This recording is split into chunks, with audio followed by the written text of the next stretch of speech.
damlama içeniniz var mı? Herkes mi? Bizde kurtarmışlar. En güzeli şekersiz.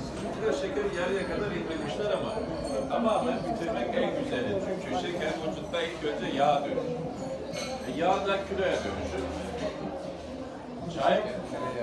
Çay yağ yakar. Ama şeker attık yağ oldu. Çay içtik yağ yaktı. Uzun uğraşıyor bazen vücut. Onun için en güzeli şekersiz içmek, hem tadını daha da güzel alabilir.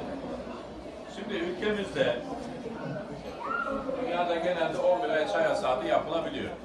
Ekvatora yakın bölgelerde sıcak ve nemli ortamlarda 11 ay çay hasadı yapılırken ülkemizde Mayıs ayında hasat başlar, Ekim ayında biter.